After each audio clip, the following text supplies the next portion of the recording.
Baik, Assalamualaikum warahmatullahi wabarakatuh. Selamat datang di kelas seni budaya.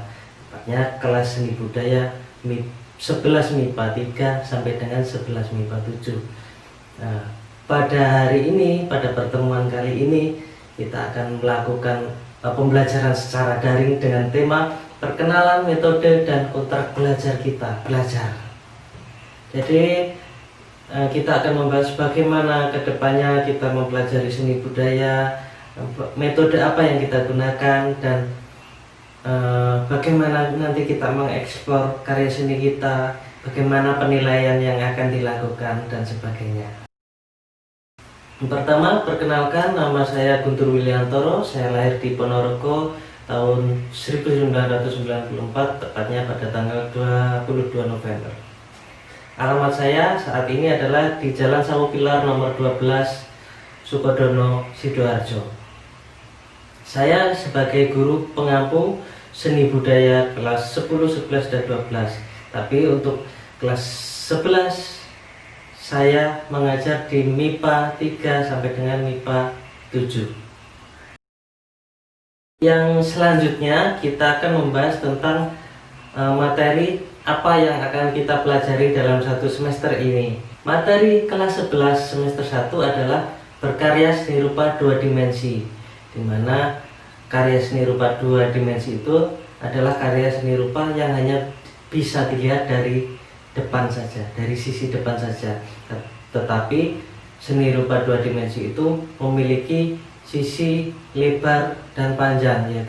Jadi memiliki dua sisi yang hanya bisa dilihat dari satu sisi, yaitu sisi depan. Nah, nanti kita akan membahas secara lengkapnya dalam pertemuan daring semester 1. Berkarya seni rupa 2 dimensi memiliki subbab-subbab yang harus kita pelajari sebelum kita nanti membuat sebuah karya. Yang pertama adalah pengembangan sikap apresiatif karya seni. Kita akan mengapresiasi sebuah karya seni rupa 2 dimensi. Jadi sebelum kita membuat karya, kita harus melihat referensi dari seniman-seniman yang memang sudah membuat karya seni sejak lama, sudah terkenal karya seninya. Kemudian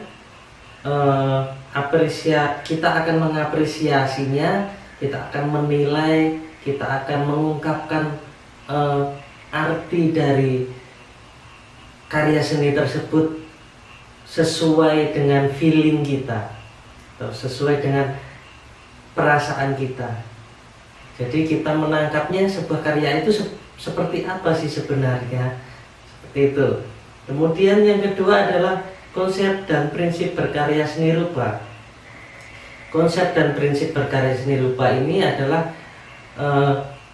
langkah kita dalam menyesuaikan atau mengatur konsep sebelum menentukan karya seni apa yang akan kita buat.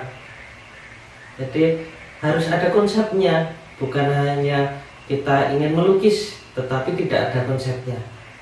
Kita akan melukis pemandangan tetapi hanya lukisan saja, tidak ada konsepnya. Jadi konsep di sini adalah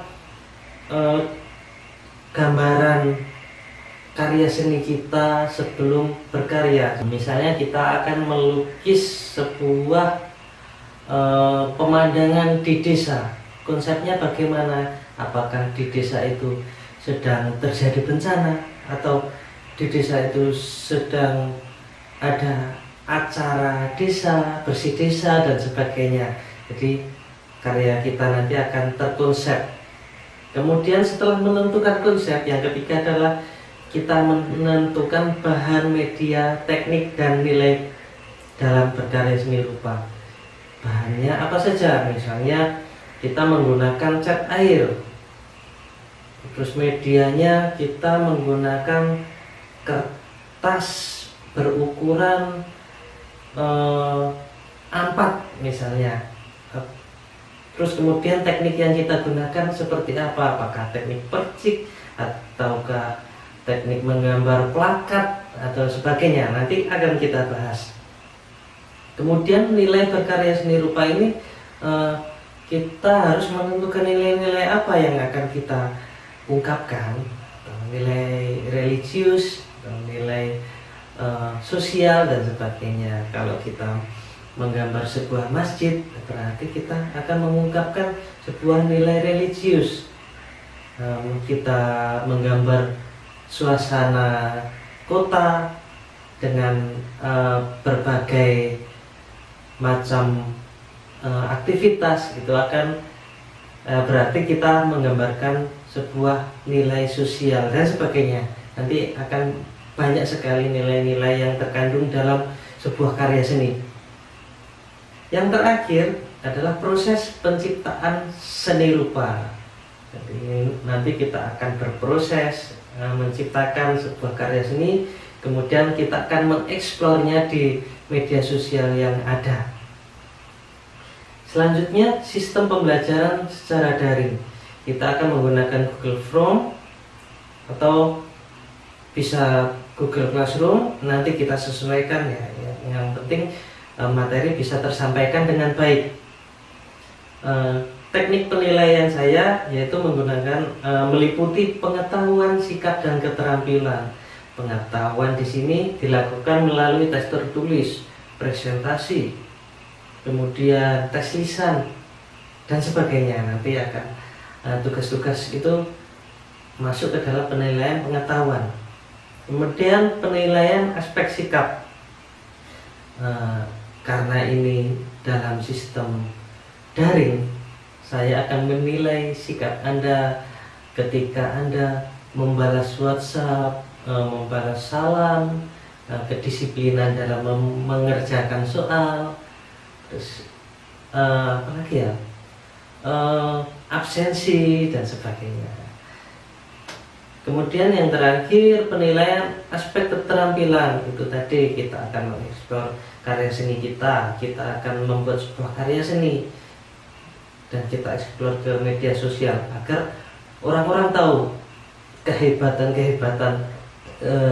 peserta didik SMA Negeri 8 ini. Ya, kita akan menunjukkan kreativitas kita di media sosial. Selanjutnya, penilaian daring aspek pengetahuan ini melalui beberapa tahap seperti ini. Yang pertama, kita akan mengamati sebuah karya seni. Kemudian Anda harus menanyakan apa yang telah Anda lihat kepada saya.